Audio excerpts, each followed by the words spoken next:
This movie made me cry, and I'm going to explain why. Hello, my name is Jeremy Senpai, and today we are talking about the Osomatsusan movie, and how it is one of the most relatable anime movies in recent memory. First, a little bit of context. Osomatsu-san is a sequel series to the 1966 to 67 series following the adventures of sextuplet brothers Osomatsu, Karamatsu, Choromatsu, Ichimatsu, Jushimatsu, and Totomatsu.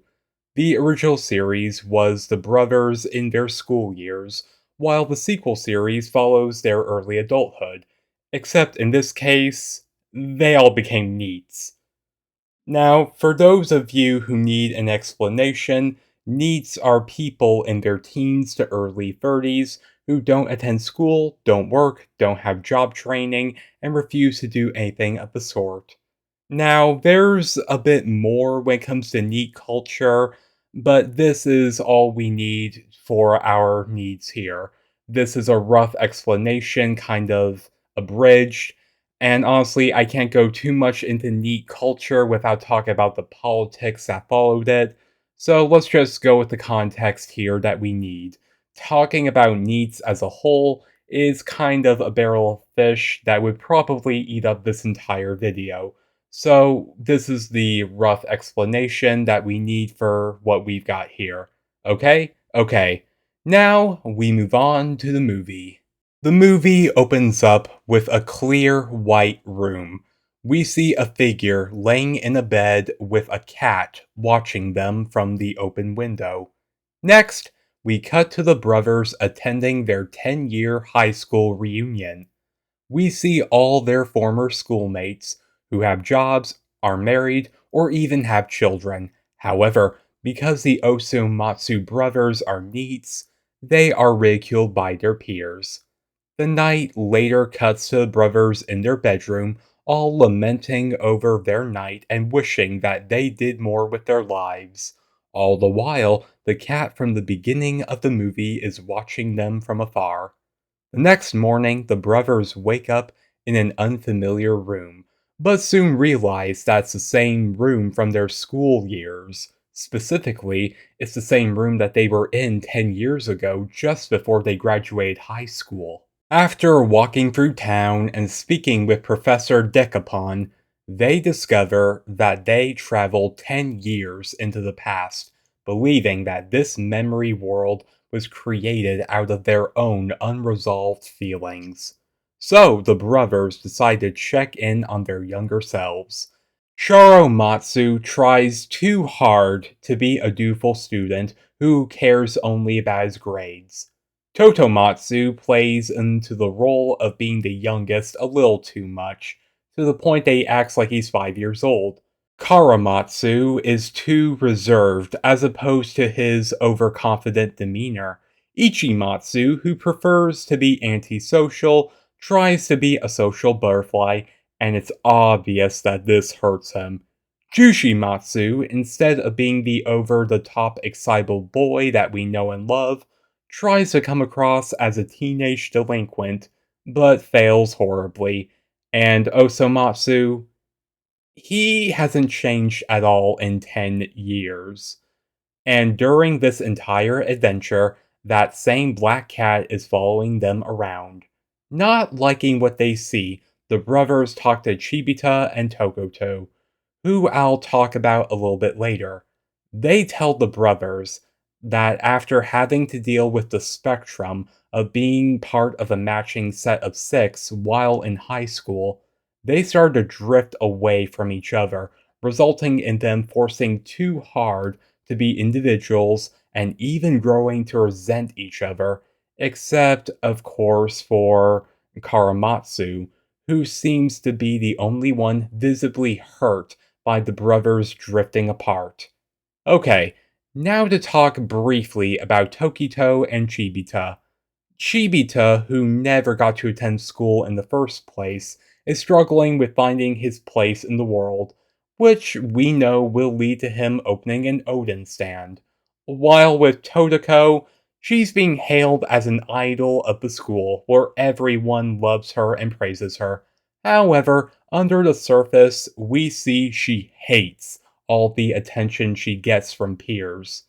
This is a direct contrast to her adulthood, where she vies for the attention she had as a kid and even deludes herself, which honestly I find more interesting. Totoko, as a teenager, resents being popular, while as an adult she misses it so much that she even believes herself to still be as popular as she was, when in reality she hasn't accomplished as much as her peers who are married, have jobs or children just like the brothers do.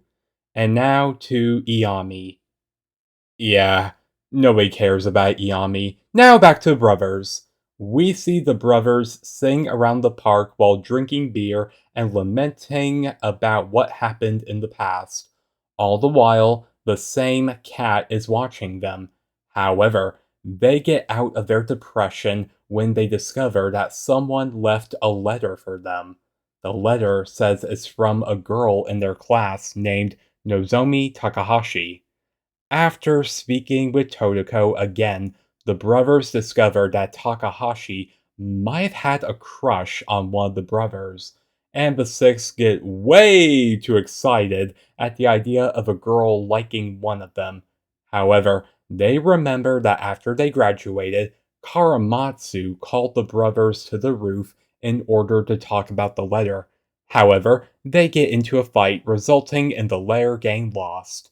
The brothers realize that in order to break the memory world that they're stuck in, they need to resolve this by reading that letter and talking to Takahashi. Next, it's the day of their graduation, where everything follows as it did beforehand. The high school age brothers gather on the roof like before, but the older counterparts try to stop the fight, albeit in a very miserable way. This results in the memory world starting to fall apart. Left with no other options, the brothers all start to run towards Takahashi's house.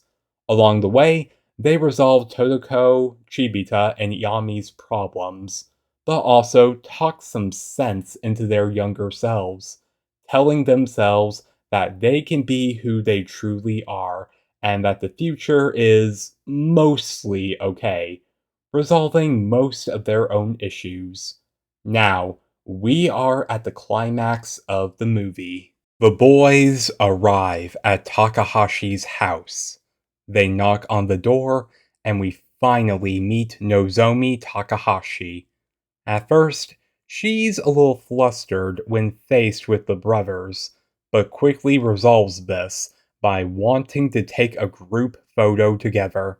Takahashi is in the center, but the brothers are keeping their distance. Sensing the tension, Takahashi decides not to go through with the photo, but the brothers resolve their own problems and come together in the photo, resulting in the memory world being broken. The brothers wake up in their room back in their own time and start going over their graduation albums, laughing at how they used to act in school. And we see the same cat that followed them throughout the whole movie. The cat walks into town until it takes the form of a girl. We now see that this girl is Takahashi, but now as an adult. She visits her old home and her old school, remembering what she wrote in the letter she gave to the brothers, talking about all the wonderful memories she had just going to school with the brothers. Now she changes the subject, saying that after she graduates, she'll have to move away from town that they all lived in. She closes the letter by saying she loves the six brothers and telling them goodbye. We cut back to the bedroom where the brothers have a copy of the photo they took with Takahashi. Now we cut back to the bedroom at the beginning of the movie, where we now realize that this is Takahashi, and it's implied here that she has died. So, a lot to process, but I'll start with the big question. The memory world created by Takahashi on her deathbed, where she would be able to resolve what she wanted, to give the brothers her letter, and that the cat who followed them is just an extension of her will, trying to lead the brothers towards her. So, just before graduation, Takahashi fell horribly ill, resulting in her family forced to move away after high school for her treatment. But sadly, she loses this fight 10 years later, and due to her strong unresolved feelings, she created the memory world so she could have her closure. Yes, all of that was especially sad. I mean, every time I see the ending of this movie, I fight off my own happy tears. But for also personal reasons. It seems like time really likes to sneak up on you. It's been a little over 10 years since I graduated high school myself, and a lot has happened. Some good things, some bad things. I've graduated college, got my black belt, self published some books and audiobooks, got my first real job, started my YouTube channel, and during all of that, there's always been this feeling of wanting more. Sometimes I try to think back to when I was 18 years old and how my life would be like moving forward. How going from being optimistic to being realistic, sometimes I even wonder how things might have been a little different if I did or didn't do something that might have changed everything. There's a big difference between our insecure high school years and our more confident adulthood. I can't help but wonder just how much process I've actually made as a person, if I've accomplished my goals, or if I'm even on the right track to the right goals or not. Like anyone, I have my own insecure moments where I think to myself about the weight I've gained, or that I wish I did this when I just want to relax. That's when my productivity shame comes about, where I feel insecure and anxious when I don't know what to do. There are just some days where I'm not in the mood or mindset to work, but when that one day becomes a week, that's when it's a problem.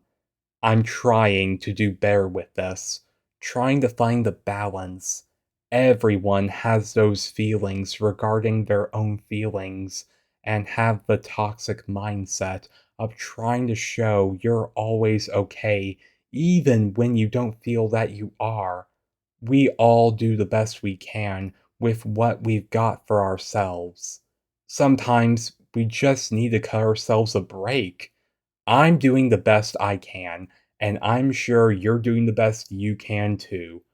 I'm a completely different person from where I was 10 years ago, and I'm sure I'll be different 10 years away from now.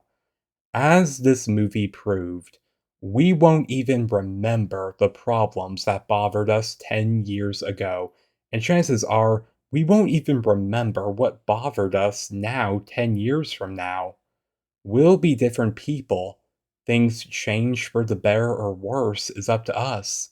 And even though I'm not always the most positive person towards myself, I'm still moving forward, and I hope you do the same. This has been Jeremy Senpai, and if you like what you heard here, hit like and subscribe. Until next time, thank you so much for making it to the end of the video, and as usual, have a good day.